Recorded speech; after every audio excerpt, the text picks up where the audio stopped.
So I am Shae, Business Unscripted, and I am here with Karina. I'm sure I'm pronouncing that wrong, but thank you for being here. And you are with Centro Hispano? Mm-hmm. Okay. So tell me a little bit about Centro Hispano. I'm so sorry. I know. No, that's perfect. Okay. So Centro Hispano is a nonprofit organization here in Columbus. We've been here since 2009. So we're hitting our 12, 13-year mark coming up. Or no, probably longer. I'm really bad at math. But we are a nonprofit organization that's nonpartisan, and we focus essentially in 4 little buckets. So immigration work, adult education, business, and family relief, like family economic support. Um, our mission is to foster intentional change for immigrant families, learners, and entrepreneurs through direct services, programming, and advocacy. So really, we do a little bit of everything and just trying to connect people with resources to get them going and having like thriving and successful lives here in Columbus, or really rural Nebraska. So like Northeast is like our county area. Okay. So Okay. What counties do you all serve then? primarily it's Platte, Colfax, and Madison. Okay. So those are areas that are underserved and underrepresented typically in like bilingual services or immigration services or legal services like that. But we do like Boone, Nance, and like those surroundings. So very typical to like the United Way service area. Okay. Okay. And you guys are in the same building as the United Way, Yep. right? Yep. Did you just recently move there? Yep. We moved we moved in the middle of the pandemic. So we moved in July Okay. 2020. Oh my gosh. And then right after United Way moved in. So yeah. So now is this a nonprofit organization that started in Columbus, or is it something that's nationwide? Nope, it started in Columbus, so it's an only one, so we don't have we're not an extension arm of any other organization. We are our founders who started this, Karen Gomez, Maria Damila, Fernando Lopez Sr. Mm-hmm. They had an interest in trying to serve the community in a way that they felt was not being served at the time. So this is 1999, I believe. And so they didn't know, they kind of had a lot of focus groups throughout that period of time up until 2009, just figuring out what areas they could branch out into and what was still needed. And then they found that a lot of it was immigration legal services. So it started primarily through that work. And as time went on, they found other pockets of areas that were being underserved. And so came adult education, came business. And up into 2020, we added our family support relief.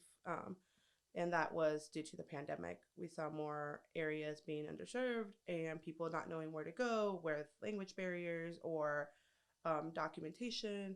And so we wanted to be a stop for them where they felt that there was trust. And if not, connecting them to other people that we know. We work with so many other agencies in our community that were like, you should trust them. Yeah. And so like a lot of it's like, here's this individual, here's the agency, you guys would be great together. And so sometimes that's all we are. Sometimes we're just a connecting piece, and we're absolutely okay with that.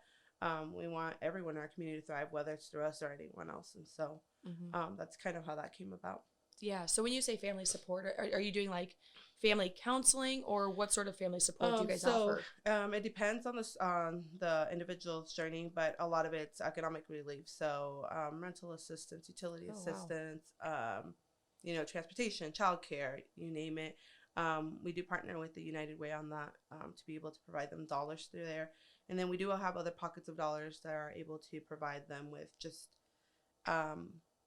dollars that could be used for whatever needs they immediately have. And so it really just depends on the individual and their needs and what the family's going through. Yeah. Through the United Way, though, they do have to have a family structured staff. So they have to have children attached to receive assistance. Okay. So. Okay. What other criteria does someone or a family need to be able to get services from Centro Hispano? Yeah. So we actually don't have any income caps or guidelines.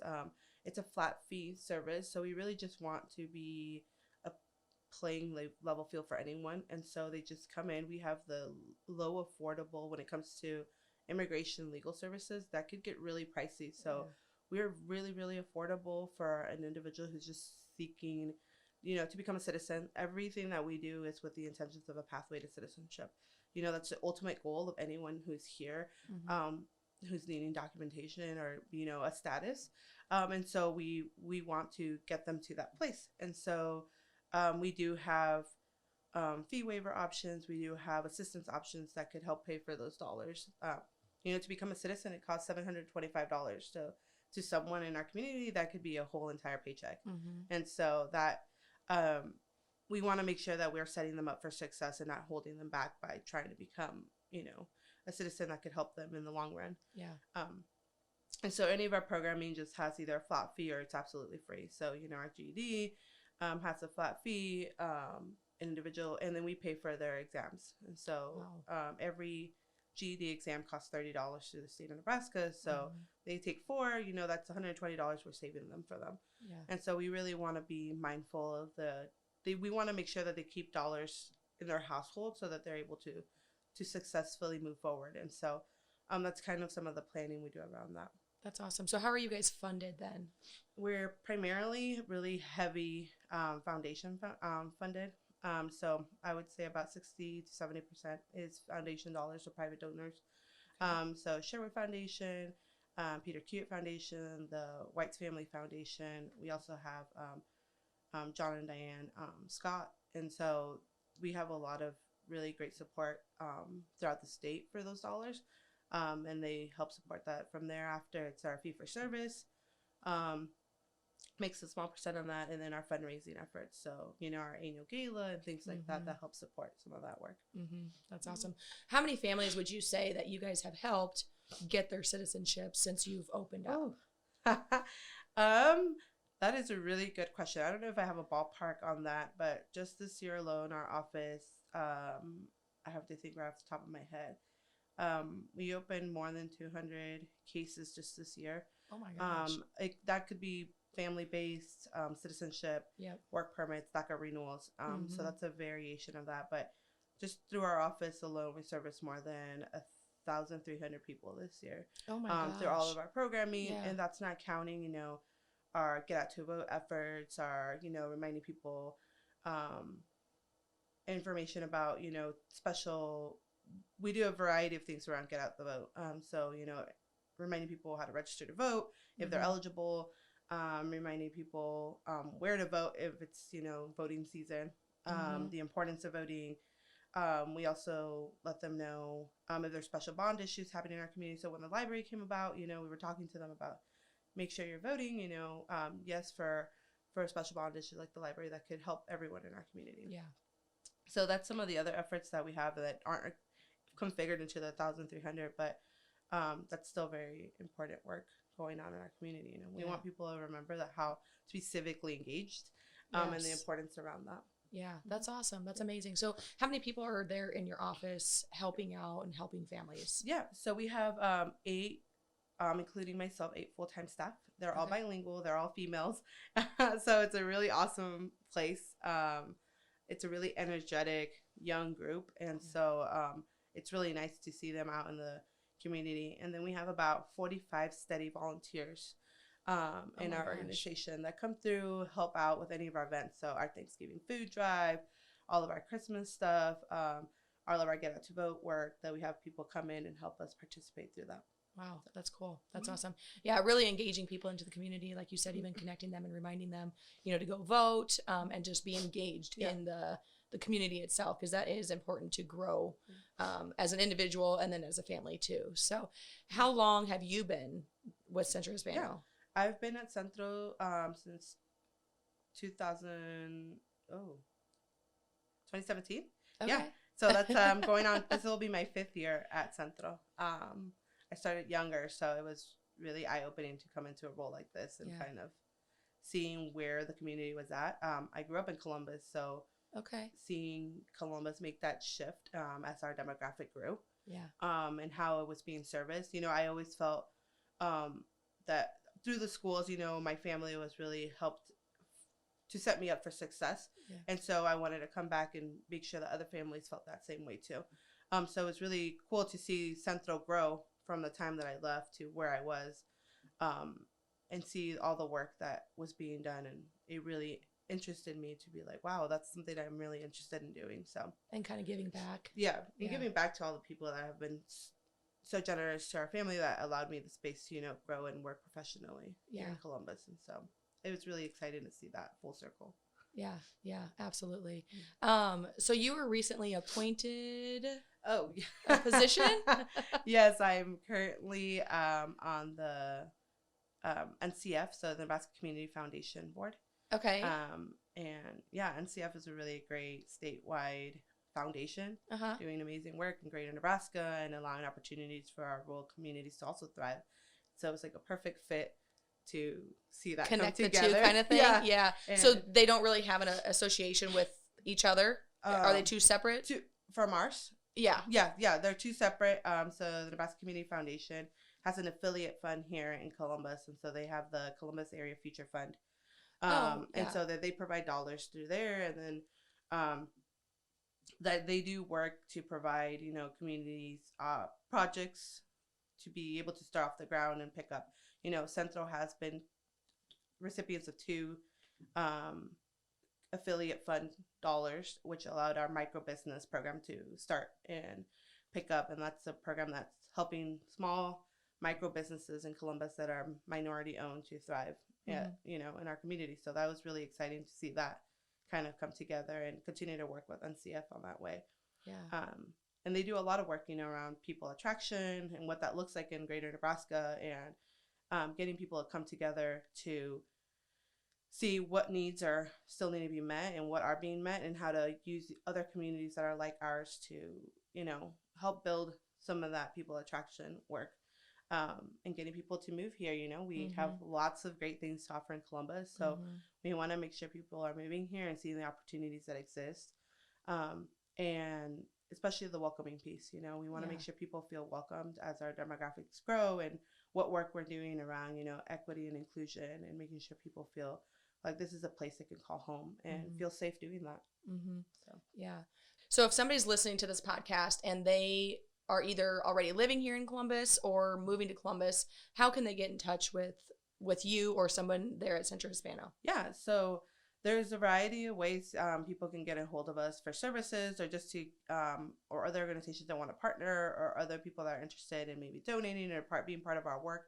Our website's probably the best clickable, easy, accessible thing that people could do, and that's Centro Hispanos with an S at the end.com. And there they could fill out a contact form. The next best way is Facebook. Facebook has like the most up-to-date things of what's happening in our community. And not just from us, but anything that's community relevant. So anything from the city, we have everything translated from our health departments from everywhere, so that people could really have quick access to the most relevant, important information happening in our community. So that's really where we share it's a big hub for that. And people could just Facebook message us there, and we'll usually have them answered within an hour or two, regarding any kind of assistance they may need or any information that they may be inquiring. And that's probably the best fastest way. Other than that, a walk-in. We're open every day, Monday through Friday, technically 9 to 5, but we do have classes running until about 8:30 to 9. Oh, okay. And then Fridays at noon. Okay. So you said classes in the evening. What sort of classes, like GED? GED. Okay. Yep. So we do have Spanish, GED, and computer literacy. Those run in the afternoon on our Saturdays. And so we know a lot of our workforce has really split schedules. And so we give the opportunity for those who take GED and Spanish in the morning, they can come there through in the morning. And then we do have an afternoon portion for those who are wanting more flex hours for their family. And so we do provide a space for them to just come in, and some people bring their children. We do have space for that, for people to kind of have the opportunity to do whatever they need to do to get themselves there to thrive. So we have those open doors for that. Yeah. So do you guys actually teach the classes, or do they just come there and like read and study? No, we do. We have instructors and tutors that we have available. They're all volunteer basis. So either people who have professions in or backgrounds in teaching, education, and that's what they come and do. And so we have a variety mix of people. In the summer, we do have some teachers who are on downtime. They'll come in and tutor. During the school year, we usually have people who have professions from like their back in their countries, and they're teaching. They used to be educators, so they come and tutor for us here at Centro. And so it's really neat to see them at least still use their profession if they're not able to use it here through their licenses and everything. So they can at least use it to tutor our students. Okay. Well, that's cool. Yeah. That's awesome. So, yeah, I mean, I've always heard of Centro Hispano and Perla. Oh, yeah. Had worked there for quite a while. But again, it's one of those kind of like United Way. I think a lot of people hear of it, but they don't truly know everything that you guys have to offer, which is significantly more than I even knew, you know, and making those connections between them and the community is a huge, huge connection, especially when you have that language barrier, because a lot of things can get miscommunicated or you just don't understand it. And that's, I think, where a lot of people kind of fall through the cracks. Yeah, and I think a lot of people think that we service just our, you know, Hispanic, Latino population. And the reality is we service anyone that comes to our doors from any background. You know, sometimes it's our businesses that need additional support. We partner with Center for World Affairs. And so, you know, they're providing businesses for businesses across the state, minority owned or not. And so they have access to funding that could benefit any business at any scale. And so those opportunities exist. I think people just hear the name and they're like, oh, that's not for me. Yeah. But there's a lot of opportunities with other agencies like ours as well, you know, that just sometimes a little digging you could find out if it's something that they could help you with. And so that's been really neat to see different businesses come through our program, through our partnership. So, well, that's amazing. That is amazing. Yeah. Okay. Well, I appreciate you coming in today. Yeah, we'll be getting this out there and definitely share it away. So if somebody's interested, do you guys have a phone number if anybody wanted to give you guys a call? Yep. Anyone can reach out at 402-564-2110. Okay. All right. And then, your website and your Facebook page. So or just email at info@centrohispanos.com. Someone will reach out. Really, anyway, any of our staff members really set up and equipped to know every programming so they can answer any of those questions at any point. Okay, awesome. Well, thank you for coming in. Well, thank you for having me. Absolutely.